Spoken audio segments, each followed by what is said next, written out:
Turkey deploys more tanks to the border with Syria. Ankara beefs up its troops along the border amid high tension with Damascus. A mortar round allegedly fired from the Syrian side lands in Turkish territory. The crater created by the mortar shell in the ground. Turkish villagers say the mortar round came from the Syrian side around 4 a.m. It came from the Syrian side around 4 a.m. and hit here. Smoke rose into the air. We gathered and called the police. The forensics team came along with the commander or general. They inspected and took lots of sharp-nail pieces. Turkish officials say they are sure the mortar was fired by Syrian government forces. In response to the attack, Turkey has fired another salvo of shells into the Syrian territory. Ankara also shelled Syria after another mortar hit its soil on Thursday. The Turkish parliament has passed a bill authorizing the government to hit targets beyond borders if necessary. The parliamentary approval triggered anti-war protests in major cities. The protesters held banners reading "Savaşa hayır," which is the Turkish term for no to war. The anti-war rallies turned violent after security forces intervened to disperse the demonstrators.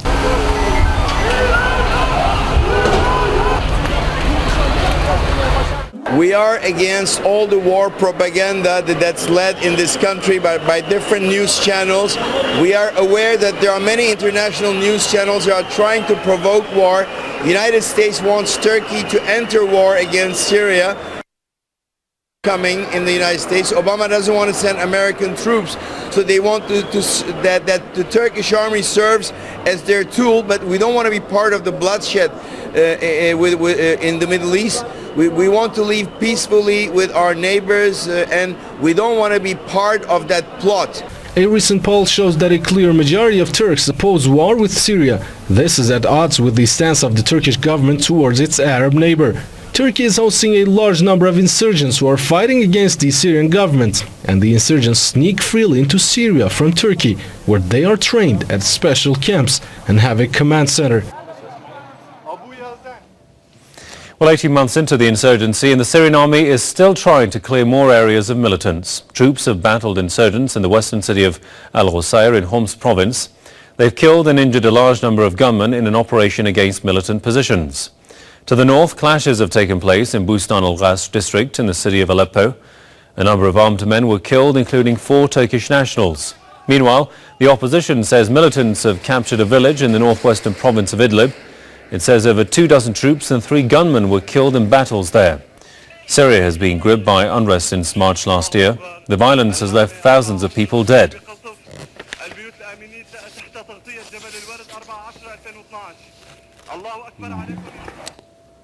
At the same time, armed groups in Syria continue to force civilians out of their homes in the flashpoint city of Aleppo. Footage shows insurgents taking position inside civilian houses as government forces try to clear the city.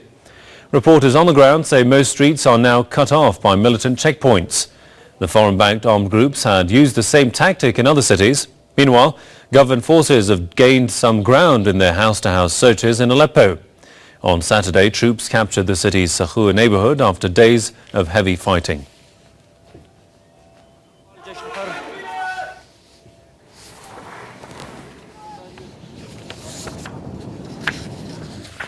Let's cross over to Damascus now. Press TV's Mohammed Ali, a correspondent, joins me to tell us more about the situation there. Mohammed, these reports about insurgents forcing civilians out of their houses and turning their houses into hideouts. What more can you tell us about that? And another question is that what happens to these civilians? What is their fate?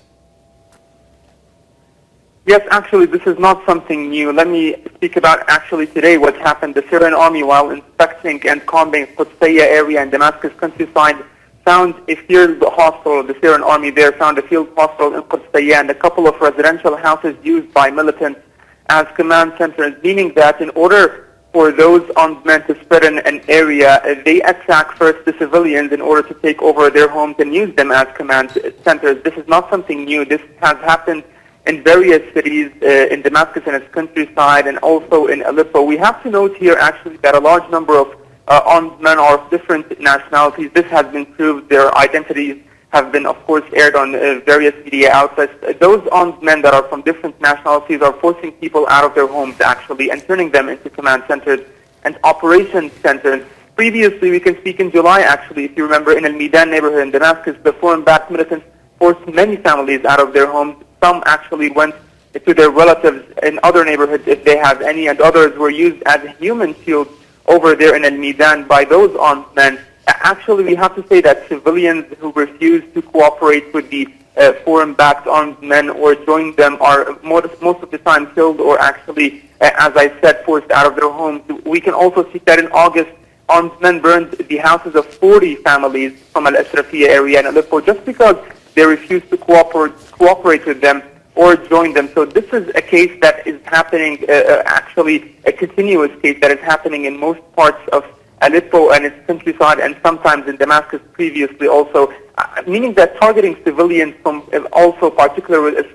particular religious sects is also one of the tactics and seems to be one of the aims on the agendas of those armed men in order to create sedition among the various religious sects and break the unity of the Syrians. So yes, the militants find it necessary to attack actually the civilians in order actually to take over their homes, because there is a lack of support, popular support for those armed men, especially when they move from neighborhood to another, while of course the Syrian army chases them. So this has been the situation actually. Yes, they attack the civilians either to force them to join them or kill them and use them as human shields or use their homes. All right, on that note, we'll leave it there. Many thanks to Press TV's Mohammed Ali, our correspondent reporting from Damascus. Thanks there. Well, now a senior Iranian official says NATO is preparing the grounds for military intervention in Syria. A senior advisor to the leader of Iran's Islamic Revolution says the Western military alliance plans to attack Syria under the pretext that one of its members has been threatened. Ali Akbar Vilayati made the comments in reference to the ongoing exchange of artillery fire between Syria and Turkey. He called on regional countries, including Syria and Turkey, to remain vigilant against plots by the US and its allies. Vilayati says Iran will support Syria's territorial integrity and the interests of the Syrian people and government. Moving on now, Israel downs a drone in northern Negev desert near the Mediterranean Sea. The army says it shot down the unmanned aircraft after it entered Israel. Reports say the plane had penetrated about 100 kilometers into Israel when it was downed. Israeli soldiers have been sent to the area to locate and identify the drone. There's still no information on where the aircraft was operated from.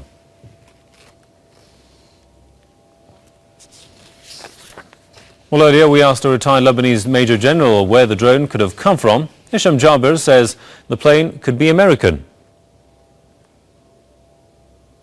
First of all, I think the important thing in this incident that is the first time it happened for a long time, over Israel. And second, Negev desert is very sensitive area. Everybody knows that Diomona nuclear center is there, and also the Negev is the nuclear reserve for the Israeli armed forces.